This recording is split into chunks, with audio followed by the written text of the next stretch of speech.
Hey everyone, this is Austin. Welcome back to another review. And this episode was better than the first, and it kind of filled in a lot of things that for some reason they failed to explain. And truthfully, in my opinion, I'm going to just say it straight here. I know some of you may agree. I think they should have done episode one with a full hour, 40-minute kind of way of doing it, kind of like Shield Hero, so everything could make more sense. And I'm very happy this kind of made me eat my own words from what I've been saying on Twitter in my first review. And I have to say, I'm gonna actually probably, if it keeps up getting better and better, I'll keep covering it and watching it. But anyway, so as I said, this episode explains a lot of things that I tried to explain in the previous video at the best it can, and I have few little problems with this, but not too many. But nonetheless, let's get into the review.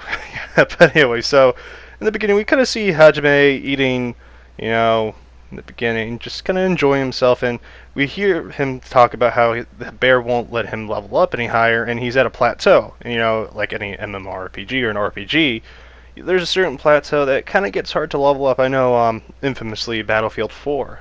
If you remember those people that played Battlefield 4, after a certain level, you weren't able to rank up that fast, and it's quite nice they put that in here. And we see that Hajime is going to try to use transmute to move vertically instead of what he's been doing, and we hear how the dungeon has 100 floors, and it kind of made me go, what?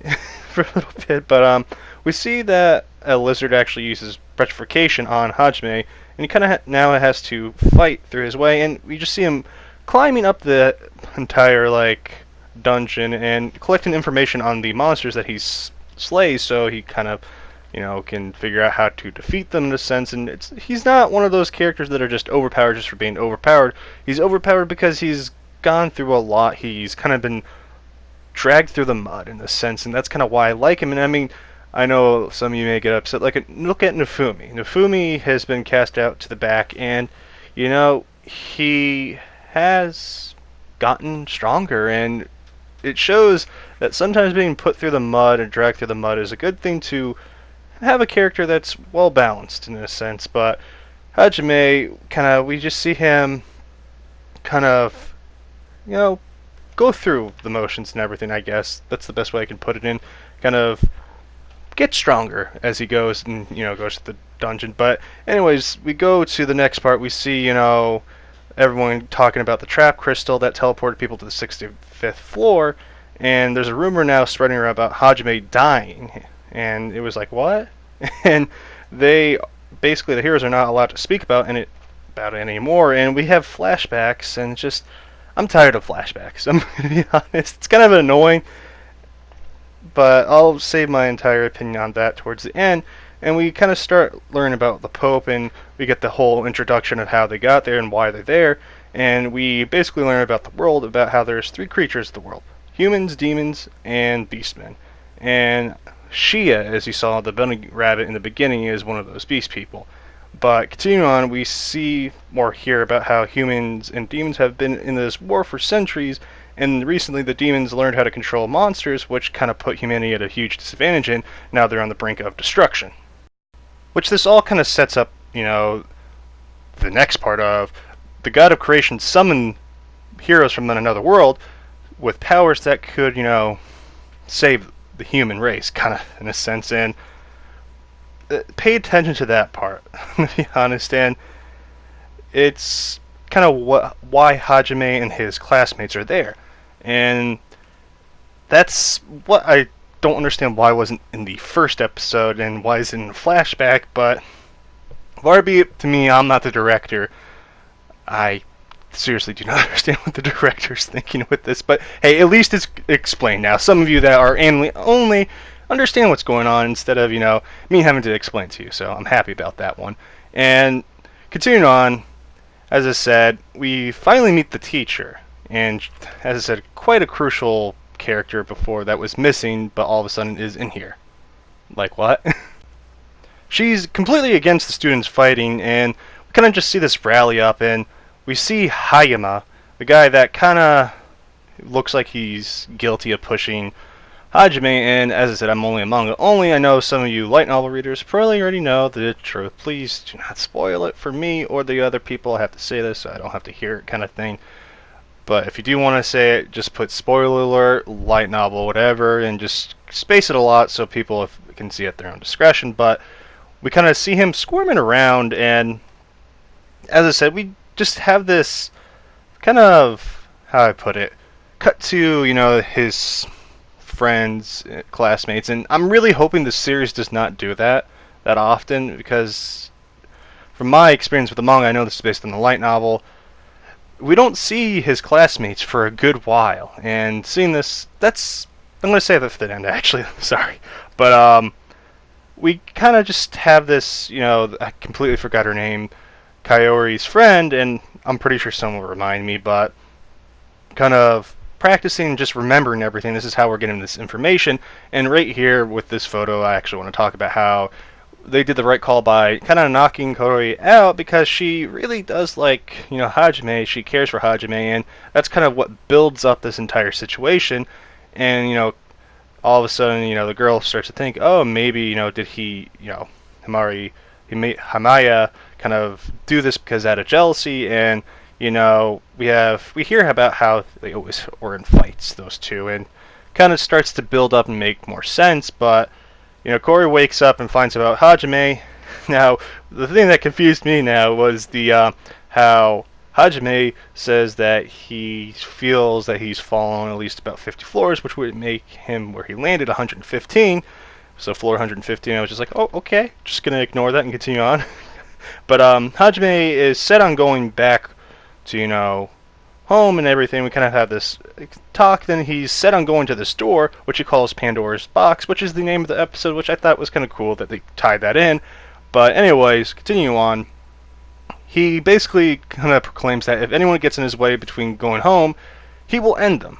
He has no problem doing it because it's about Hajime, and Hajime needs to get home, not anyone else, in a sense. And I'm just like, finally, we kind of get this a little bit more, and it was a little soft in the beginning, but the one thing I'm going to say for the end, actually, but continue on, Hajime goes to the door and tries to transmute it, but it won't work because, there was a puzzle on it that he had to figure out, and he didn't feel like doing. I'm like, yeah, I don't feel like doing either, but it was an actual trap that woke up two monsters, and these monsters are actually really giant, and it just, whew, that's all I gotta say is, whew.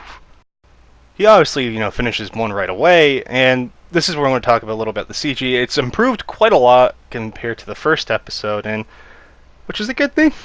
That's the positive. See, I'm being positive. But, basically, these monsters have these a really high defensive magic, and Hajime literally is Batman. He has a solution to everything, and he's going to figure out how to, get around that, and he does quite well. And we see that the monster really doesn't want to move from the door, and it brings up the question for people that are watching anime only: what's behind this door? What's so precious?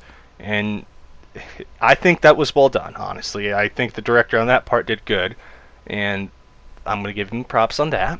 That's all I'm gonna say. But continue on, we see another cut back to Kaori, and I'm gonna save my opinion on that towards the end of the video. But Hajime opens the door, and he's greeted with something quite interesting, in my opinion.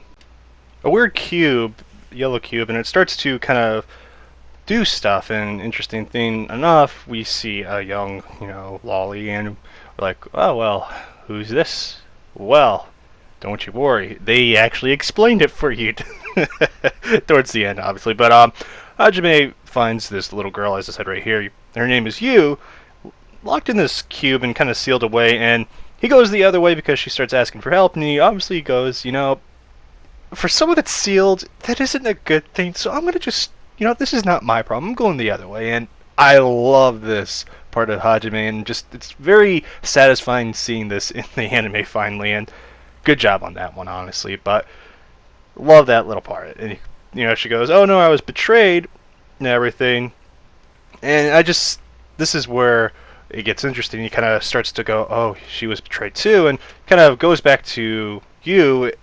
And you apparently was a part of a long line of vampires, and her uncle, basically summarizing it, betrayed her because she was too powerful, and he probably was afraid of her throwing him as, the ruler of the vampires, and obviously we get a little more information about how she can heal quickly and use mana without, using the circles that we saw Hajime use.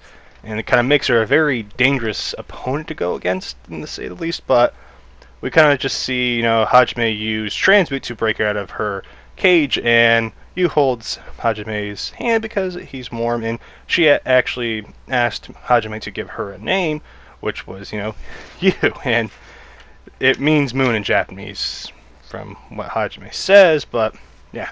Then we see Hajime get attacked at the end, and I just want to stress, because I know there's someone's going to click bait it, he is not dead. Don't think he is dead. Nothing like that's going to get him like that, but nonetheless, so a quick wrap up of the whole episode. I think this was a huge improvement from what the first episode was, and this, if it keeps getting better and better, I have hope that this series actually will be a very decent one. So far, I'm still a little underwhelmed with certain parts, and I think it could be better in every little part. And when I say this, please do not take this as I hate the series. It's more of I want the series to do really good because I like the actual, source material and, the manga and everything. It's just, I'm going to be honest, if you want to go ahead and read the manga, go ahead. I advise to, but anime's doing a decent job so far. After that first episode, anything looks good. I'm going to be honest, and I want to stress, this isn't White Fox that's actually doing it. It's actually, White Fox is helping, but not that much. I just want to stress that to some people that have been confused. I was one of them, and I just want to get that information out. But anyways, guys, that's kind of what's going on. It was a good episode. I give this 7.5 out of 10. But anyways, guys, consider subscribing if you're new, and join the Discord, and obviously, sub and hit the like, and I'll see you in the next video. And tell me your opinions. Obviously, what did you think about this episode? Did you like you and everything? But anyways, guys, this is Austin, and I'll sign out. Peace.